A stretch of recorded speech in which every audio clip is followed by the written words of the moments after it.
Good morning, good afternoon, good day to all of you, wherever you are. Welcome to today's talk. We're going to hang in for a moment. First, I'm trying to find a document, and there it is.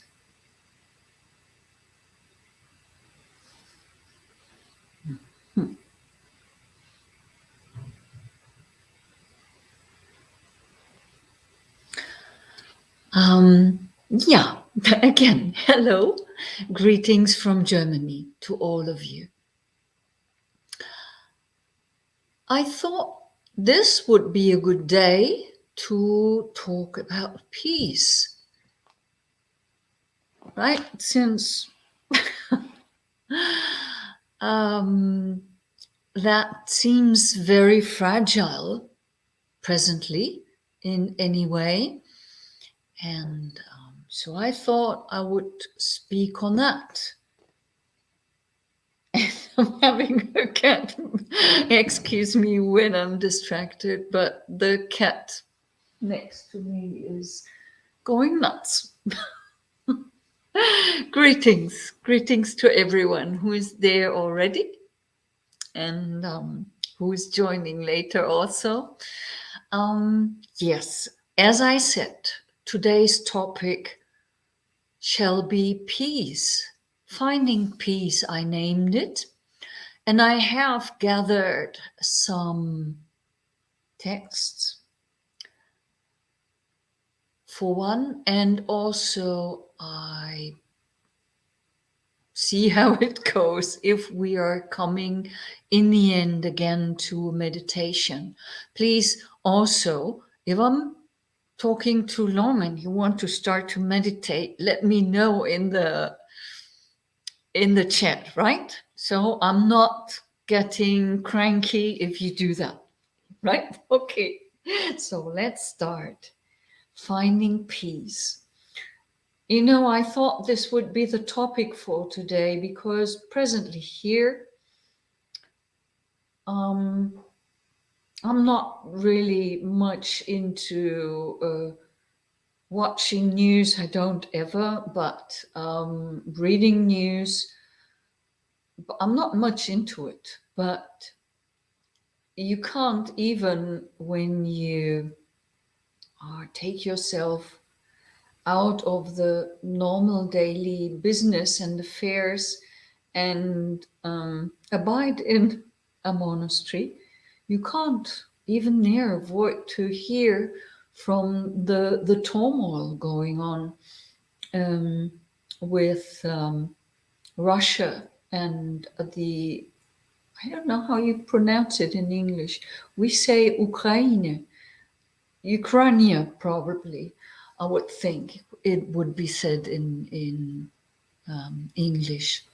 So that is very near here from Germany. So in Germany, everybody is quite nervous. My mom, for example, is a child of the war. She was a child in the last war. Is now 87, and she is totally, yeah, sad and destroyed. Even she cries because, yeah, she thinks, and it's possible that a war very very near us will start. So finding peace, I think, is really a very important thing for us. So we are Buddhists. We are not going to find it in the outside world. And I'm not here to tell some presidents, whether that be Putin or Biden, to tell them to make peace. I, if parts of Ukraine want to be with Russia, then I have a lot of mudita if they can. That's none of my business. But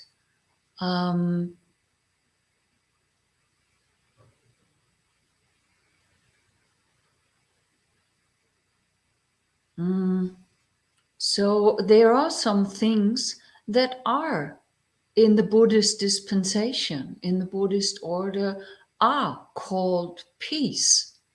And that is where we as Buddhists should go for.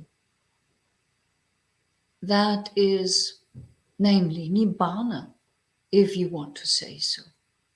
That is nothing that I can give my mom. I can tell her of it. And there will many people who would need to know about it. But there's probably no way to get through to them and teach them in their age or in their situation what to do. But still, there are several things that are good to know and that are good to practice. So I would like to talk about these things, because whether there will be a war in Europe or not, we shall find peace in in any situation. I would say we shall find peace, because, as I said, we can't arrange for the peace to happen outside of us. If there shall be peace, then it starts with us. There are certain things we can do in our daily practice, with our mind states, and also we can practice more and towards Nibbana. And the closer we get, the more peaceful it gets. I remember, and I didn't find the text because I hadn't had much time to look for it, but I remember a short story where somebody was saying, "Oh, I was so peaceful, and I sat in meditation, and I didn't even hear much of what was going on." And then some arahant or the Buddha came, all covered in dust, and they asked, "What happened to you? Why are you all covered in dust?" And he said, "I don't know. I didn't notice anything." And he had been sitting right next to a war scenery. So, and this, if that is so, if whatever could happen near you, and you do not lose your peace, that would be the best to happen to you. And that is in connection also with what we talked about the other week when I read from parts from the Kakachupama Sutta, Majjhima Nikaya number 21. And when we were talking about the situation of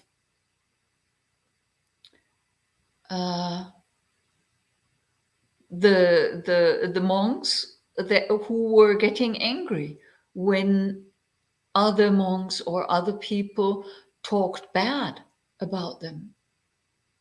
So the Buddha said then that if you don't have loving kindness, if you don't have karuna, so compassion, if you don't have mudita, empathetic joy, and if you don't have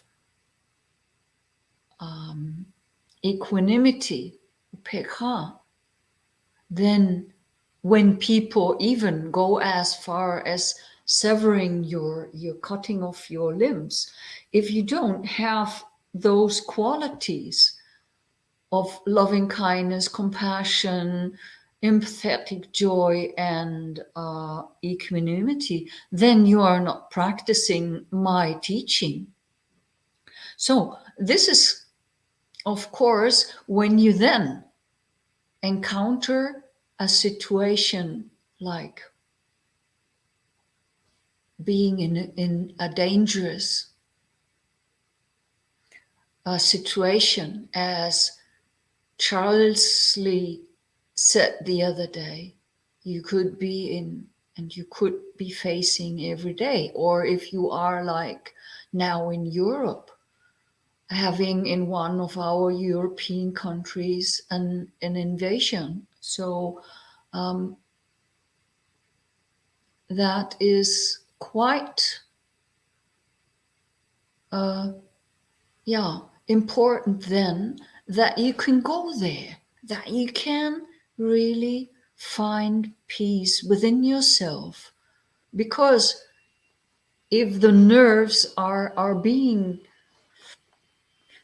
tense by the people all around, it is even more important so that there are people who are keeping peace within their minds and within their hearts. I think I didn't read that out to you already, but there are some very, very beautiful Dhammapada verses about peace. So this is in a translation of Bhante Sujato. Listen. It's Dhammapada 100 to 103 from the chapter The Thousands. Better than 1,000 meaningless sayings is a single meaningful saying, hearing which brings you peace.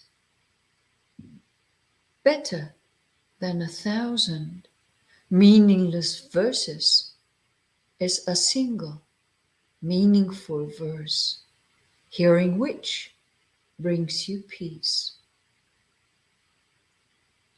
Better than reciting 100 meaningless verses is a single saying of Dhamma, hearing which brings you peace. So this is on the very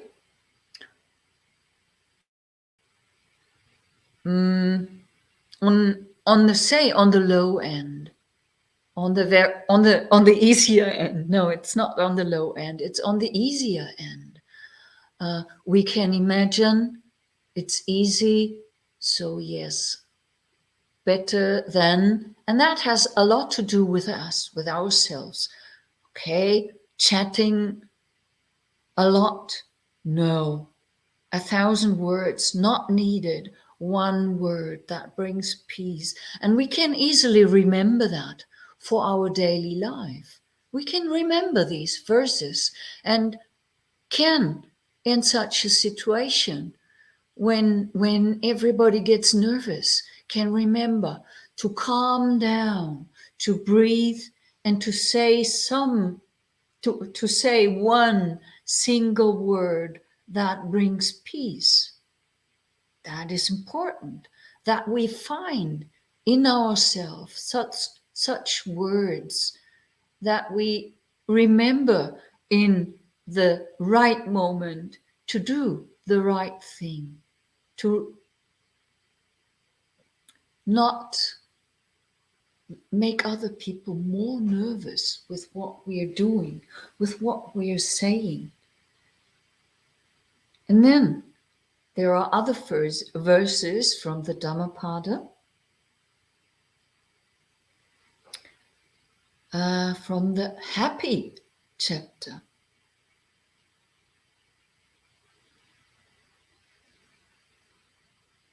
And also, although in some of them the word peace does not occur, it's various verses, one after the other, and not in all the word peace occurs, but it's very much going in that direction. So I'm going to read them. Let us live so very happily, loving among the hostile. Among hostile people, let us live with love.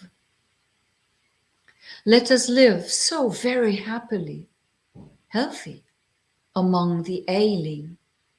Among ailing people, let us live healthily. And that is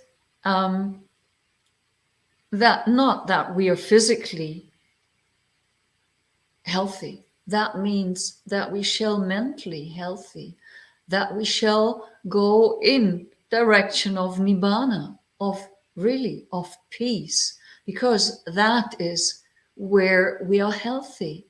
And we can remember that the Buddha was saying that he is the doctor and the Dhamma is the medicine. So we're still taking in the medicine. And when we have taken enough, means that we have seen Nibbana not only as a Sikha, but really as an Arahant. So then we are healthy. That is meant here. So let me continue with the verses. Let us live so very happily, content among the greedy. Among greedy people, let us live content. Let us live so very happily, we who have nothing. We shall feed on rapture like the gods of streaming radiance. So again, here a little something to say. We who have nothing, that is of course bhikkhus and bhikkhunis, but this can be also you. When you live as someone who has only the necessary. I mean, I know around our monastery in people in situations who choose to have little and live a lay life, but with little people, with little things.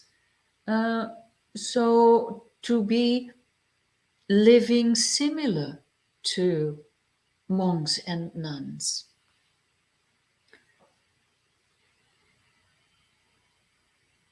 And here also for the situation that we're facing right now, victory breeds enmity.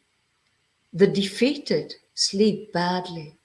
The peaceful sleep at ease, having left victory and defeat behind. I think I didn't pronounce that perfectly, so I'm reading that again. Victory breeds enmity. The defeated sleep badly. The peaceful sleep at ease, having left victory and defeat behind. So there, the peaceful, those that have come to see Nibbana.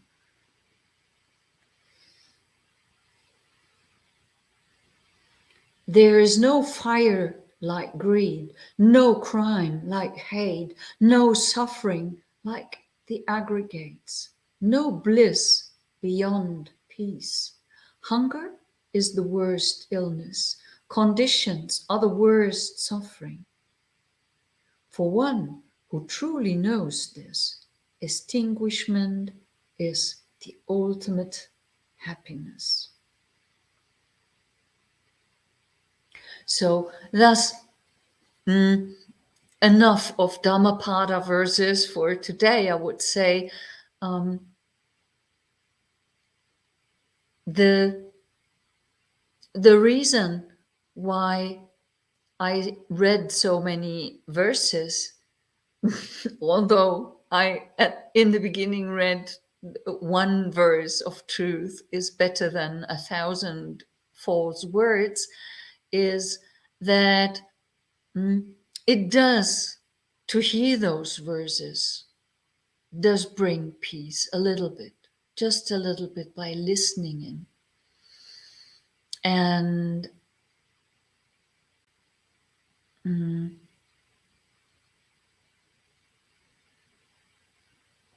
so there, how to approach peace now. Peace in the Buddhist teaching is gradual. The highest peace, of course, is Nibbana. And the steps beforehand, the steps that somebody might go through before reaching arahantship, before seeing Nibbana to the fullest extent possible. Before that, even then, peace is possible temporarily. Peace in Pali is santi. And there are many suttas where we chant about abiding in peace also. So how, if we're not there yet, how we get there? So it starts with actually getting into the jhanas. We have talked about the jhanas for several weeks, so I don't want to repeat this, but to make the connection, the peace starts with our meditation practice. It starts when we learn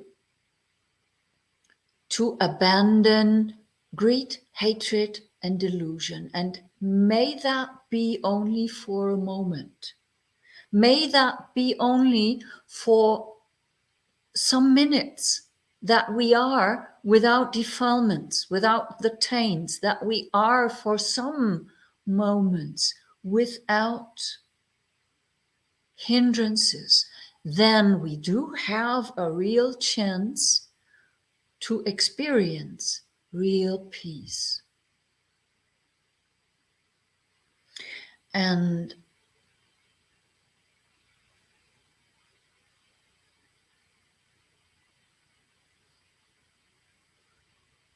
how do we get there? It's always the same. We need to practice. There is no way around that.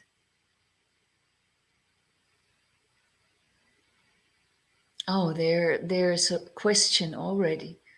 I would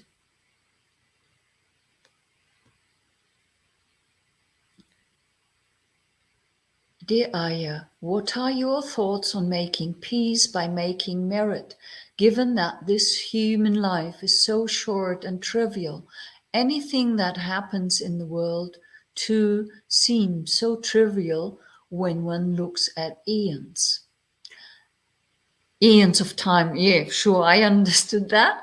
Yes, well,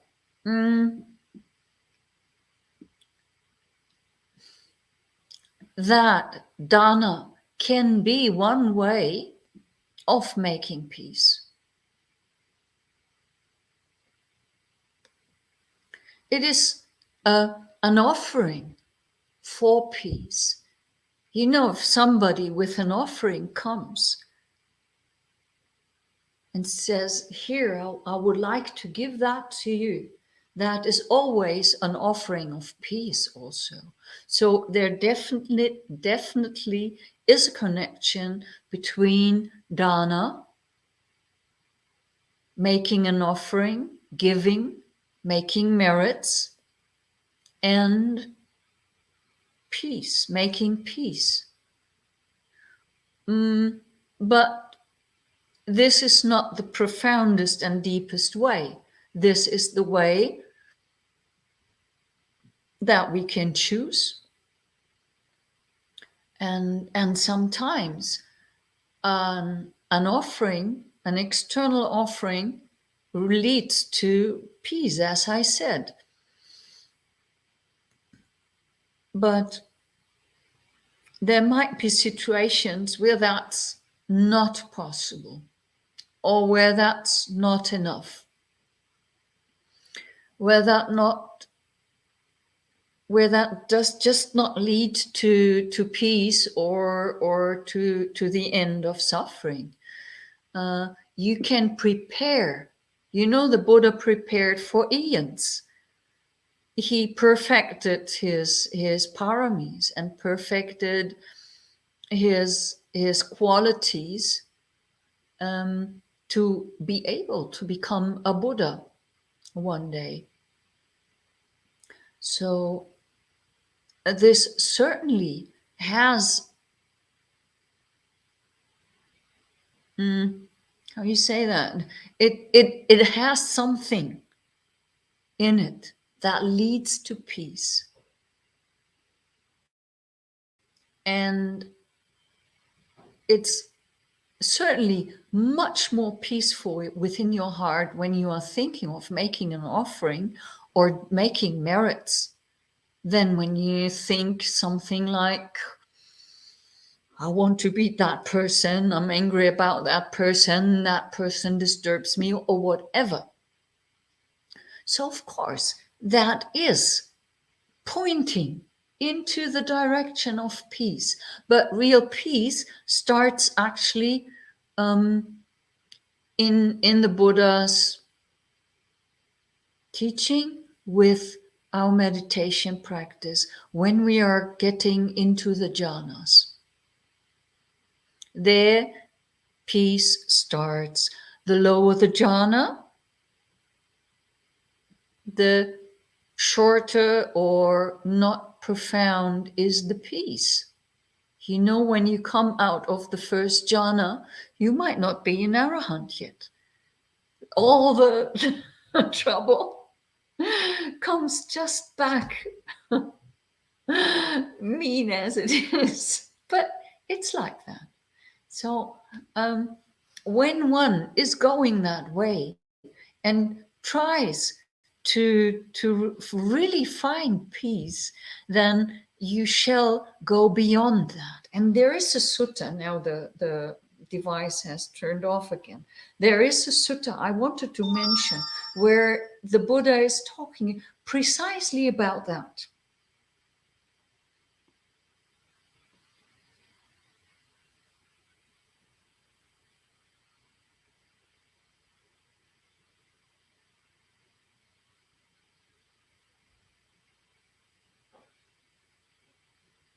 I think this is it. Let me see. Yes, it's quite long, and it's about jhanas. And see if I can shorten a little bit. Anguttara Nikaya 9, number 41. So the book of ninth, with the householder Tapussa.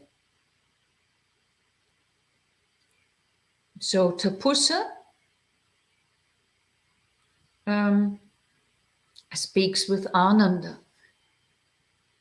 And they are in the land of the Mallas by Uruvela Kappa.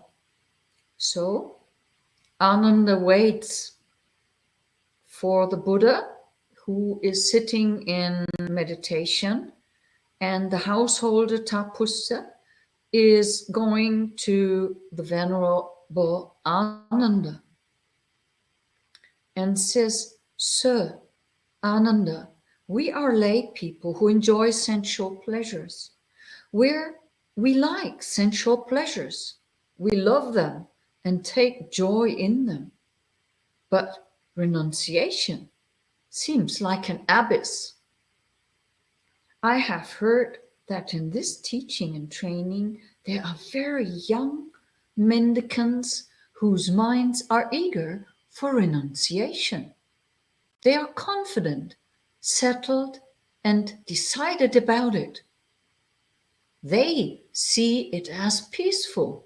Renunciation is the dividing line between the multitude and the mendicants in this teaching and training. Householder, we should see the Buddha about this matter. Come, let's go to the Buddha and inform him about this. As he answers, so we'll remember it. Yes, sir, replied Tapussa. Then Ananda, together with Tapussa, went to the Buddha, bowed, and sat down on one side. Ananda told him what had happened. That's so true, Ananda. That is so true.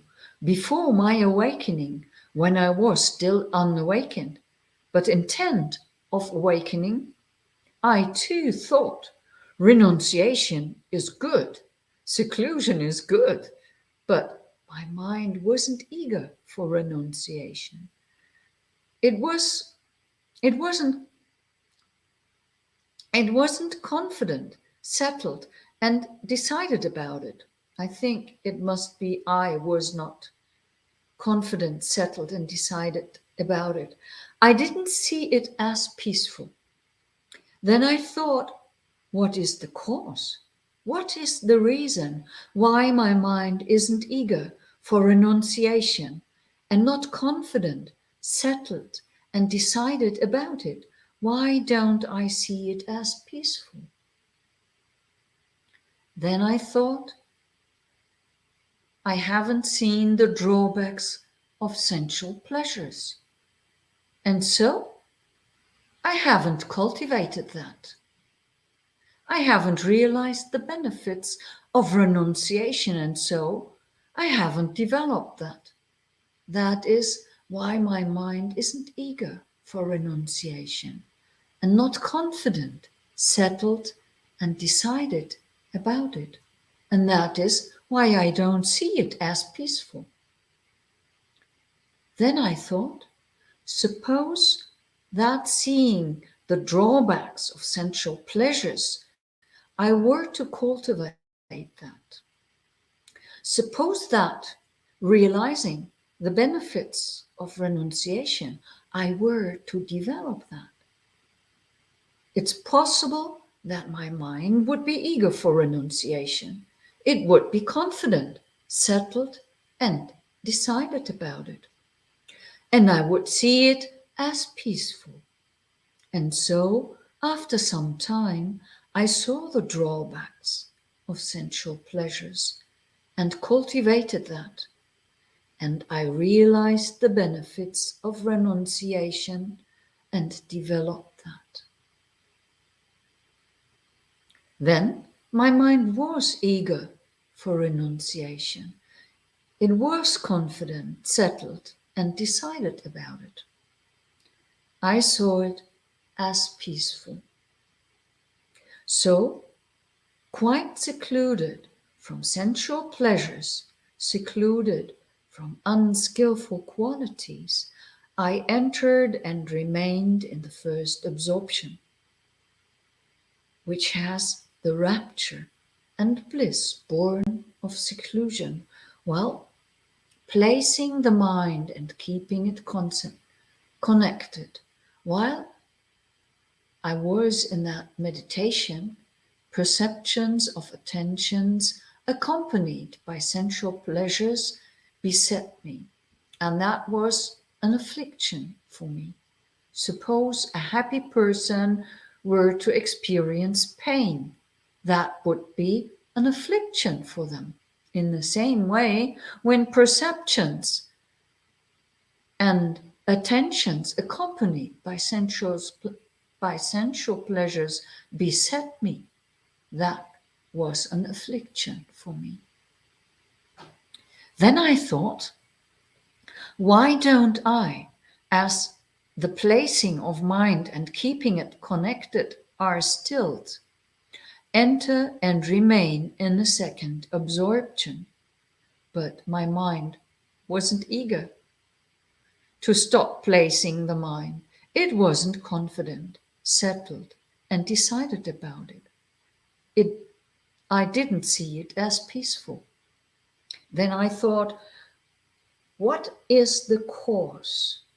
What is the reason why my mind isn't eager to stop placing the mind and not confident, settled, and decided about it?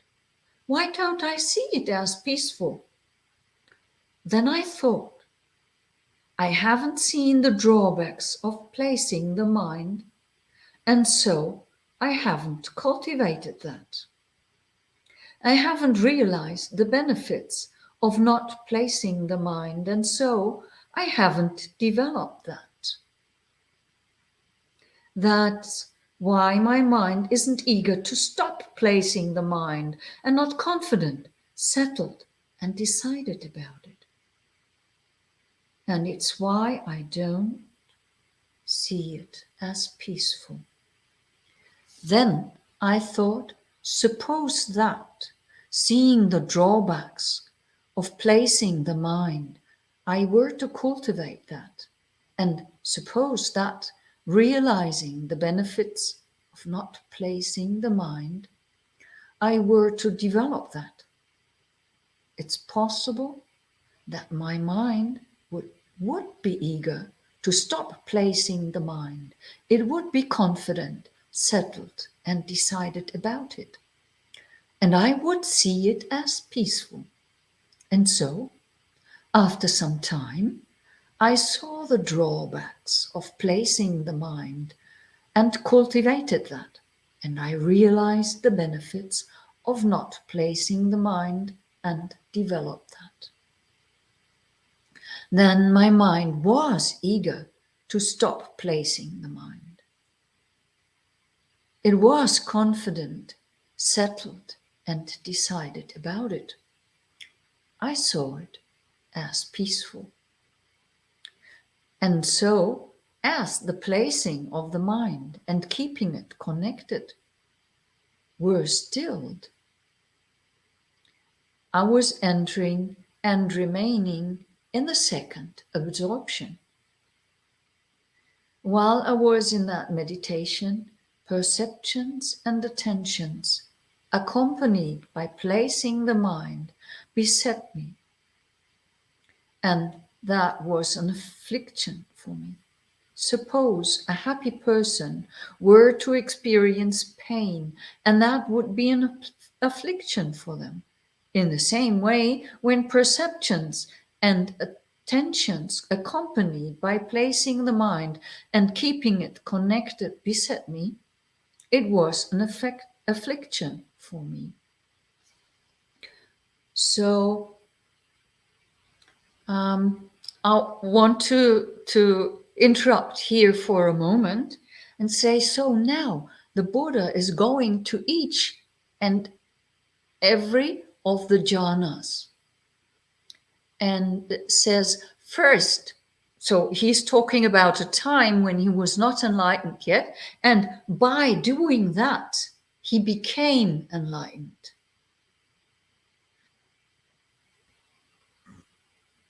Maybe we don't need to go through all of those jhanas, because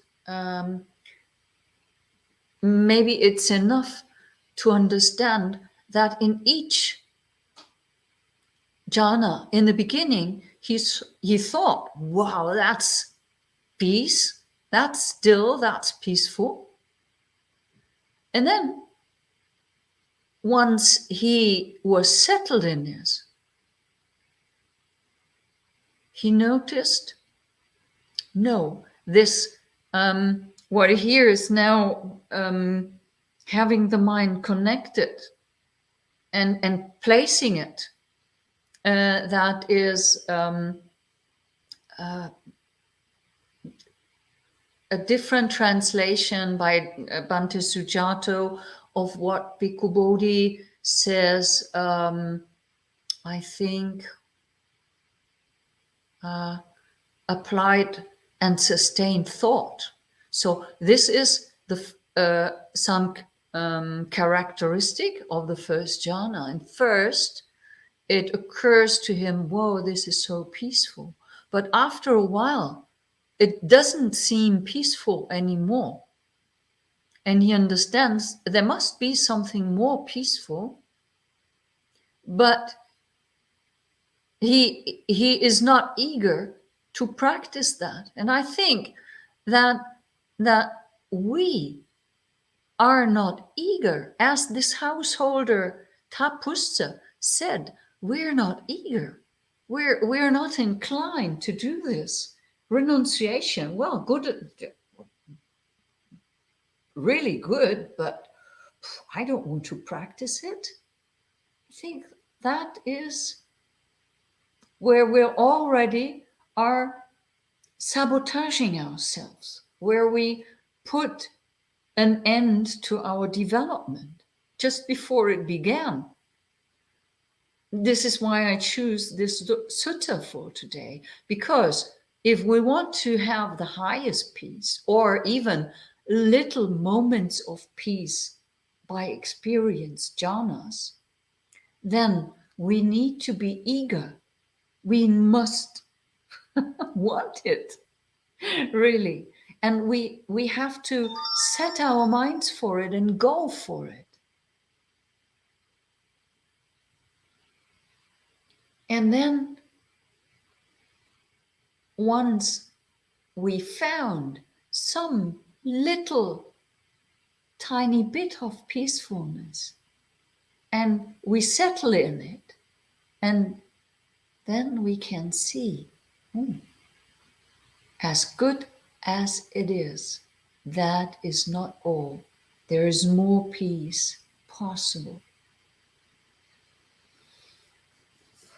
Let me see. Finding peace by letting go.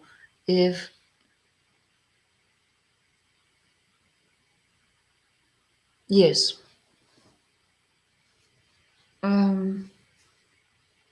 So let me continue here with this sutta. So we have been with the second jhana. He has so now understood that he has to let go of applying the thought and sustaining thought, and have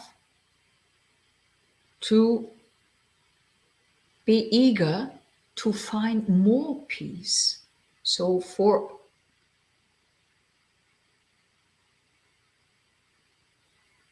because even that peacefulness of the first jhana was like pain for somebody who is happy. So, an affliction.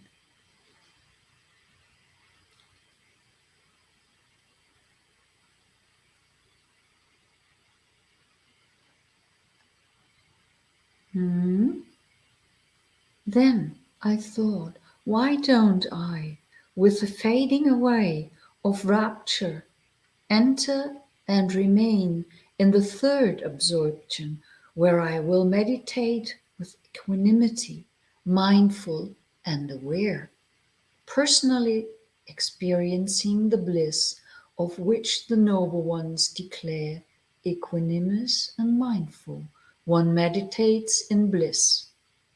But my mind wasn't eager for freedom from rapture. It wasn't confident, settled, and decided about it. I didn't see it as peaceful. So he was attached to the rapture.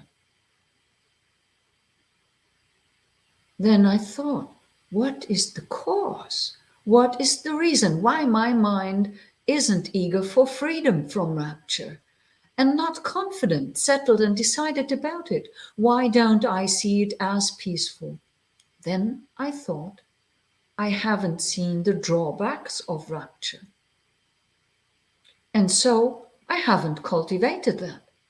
I haven't realized the benefits of freedom from rapture. And so I haven't developed that.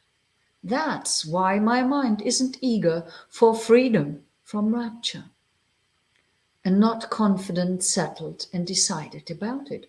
And that is why I don't see it as peaceful.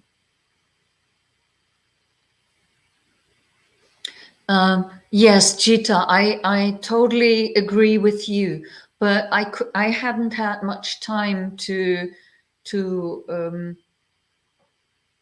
I should have just taken the book. Now you say it. I have that book. But yeah, I'm sorry. I have here a translation of Bhante Sujato also. This is not bad, but indeed I'm used much more to the translations of Bhikkhu Bodhi, and I understand it better. Because I'm more used to it. I'm not in any way saying this one is better or that one is better. They are both brilliant, I would think. But here, the Buddha was not ready to give up rapture. And then but noticed rapture is to be given up. Otherwise, it won't get any more peaceful then.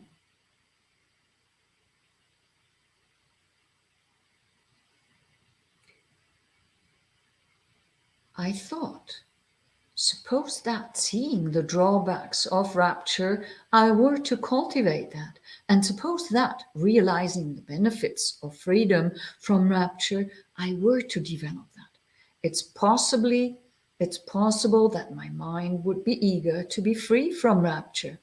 It would be confident, settled, and decided about it, and I would see it as peaceful.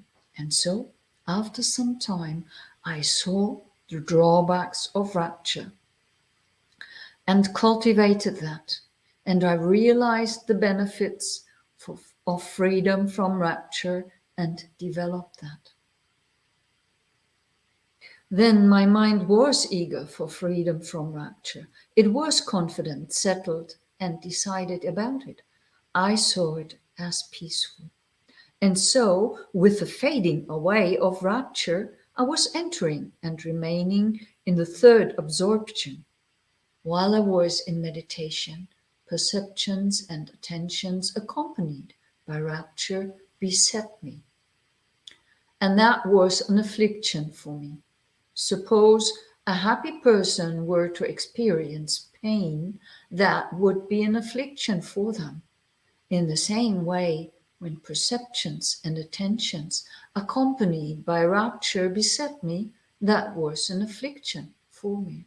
So what was nice for him earlier, the rapture, suddenly became painful because he was going for something deeper. He was going for something more peaceful. And so going through all the jhanas and the higher jhanas also, I will start to become a little bit quicker and go to the end of the sutta. So he then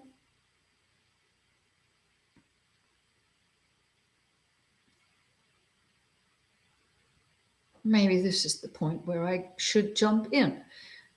He had been in the infinite space, infinite consciousness, and no, I can maybe go one further. And the dimension of nothingness. And then I thought, why don't I go Why don't I, going totally beyond the dimension of nothingness, enter and remain in the dimension of neither perception nor non-perception? But my mind wasn't eager for the dimension of neither perception nor non-perception. It wasn't confident, settled, and decided about it. I didn't see it as peaceful. Then I thought, what is the cause?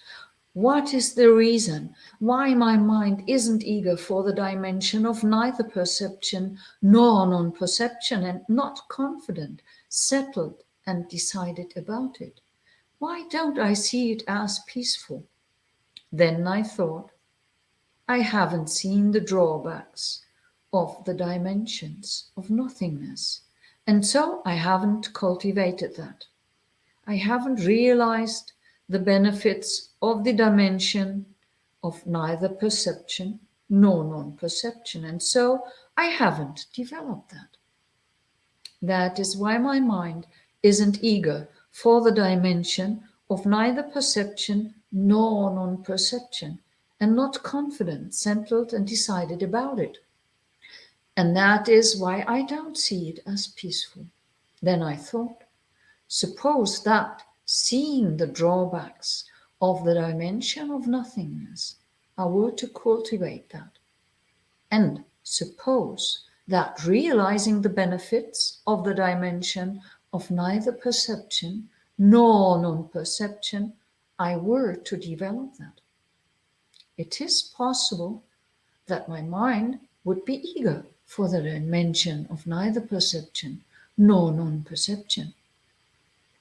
It would be confident, settled, and decided about it, and I would see it as peaceful. And so, after some time, I saw the drawbacks of the dimension of nothingness and cultivated that, and I realized the benefits of the dimension of neither perception nor non-perception, and developed that. Then my mind was eager for the dimension of neither perception nor non-perception. It was confident, settled, and decided about it. I saw it was peaceful. And so, going totally beyond the dimension of nothingness, I was entering and remaining in the dimension of neither perception nor non-perception. While I was in that meditation, perceptions and attentions accompanied by the dimension of nothingness beset me, and that was an affliction for me. Suppose a happy person were to experience pain, that would be an affliction for them. In the same way, when perceptions and attentions accompanied by the dimension of nothingness beset me, that was an affliction for me. Then I thought, why don't I, going totally beyond the dimension of neither perception nor non-perception, enter and remain in the cessation of perception and feeling? But my mind wasn't eager for the cessation of perception and feeling. It wasn't confident, settled, and decided about it. I didn't see it as peaceful. Then I thought, what is the cause? What is the reason? Why don't I see it as peaceful? Then I thought, I haven't seen the drawbacks of the dimensions of neither perception nor non-perception. And so I haven't cultivated that. That's why my mind isn't eager for the cessation of perception and feeling, and not confident, settled, and decided about it. And that's why I don't see it as peaceful. Then I thought, suppose that, seeing the drawbacks of the dimension of neither perception nor non-perception, I were to cultivate that. And suppose that, realizing the benefits of the cessation of perception and feeling, I were to develop that, it's possible that my mind would be eager for cessation of perception and feeling. It would be confident, settled, and decided about it, and I would see it as peaceful. And so, after some time, I saw the drawbacks of the dimension of neither perception nor non-perception, and cultivated that. And I realized the benefits of the cessations of perception and feeling, and developed that. Then my mind was eager for the cessation of perception and feeling. It was confident, settled, and decided about it. I saw it as peaceful. And so, going totally beyond the dimension of neither perception nor non-perception, I was entering and remaining in the cessation of perception and feeling. And having seen with wisdom my defilements were ended.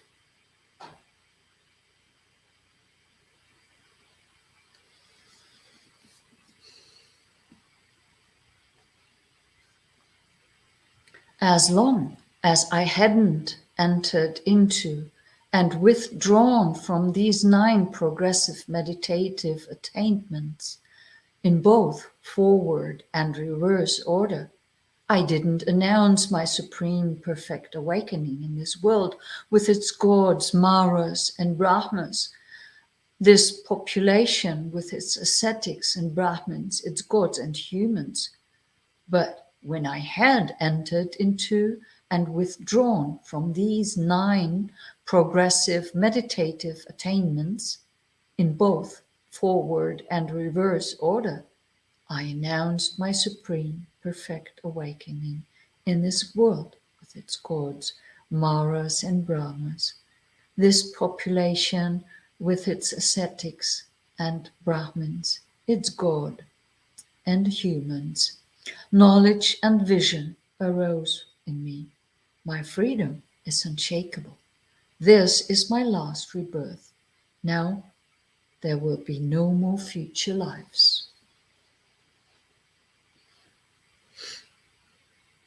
So, none of you guys have reminded me to stop reading and start with a meditation. So I promise I'll do my best.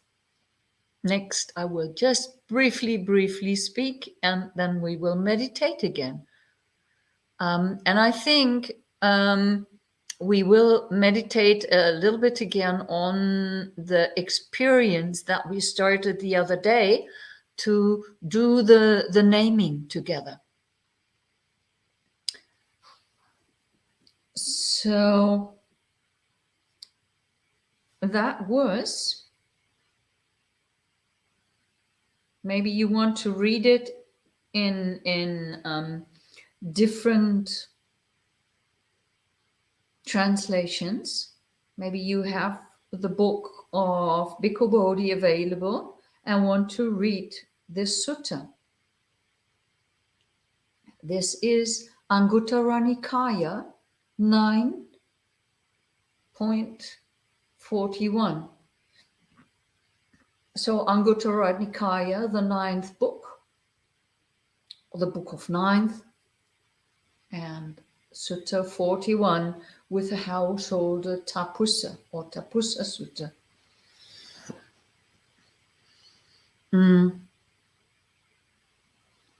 So read this again and again, because this is so important on our way to enlightenment, on our way to peace. Because for one, we have to be eager for more. We have to see the drawbacks of what we have gained already and shall not cling to what we have gained. So if we have the first jhana, there comes the point when we have to let go of the first jhana to enter into the second. And if we have attained to the highest jhana, then we have to let go to enter in the final state of the cessation of perception and feelings. So, I wish peace for you, inwardly, and of course also outside of ourselves, all around us and in this world. All the best for you. Bye bye.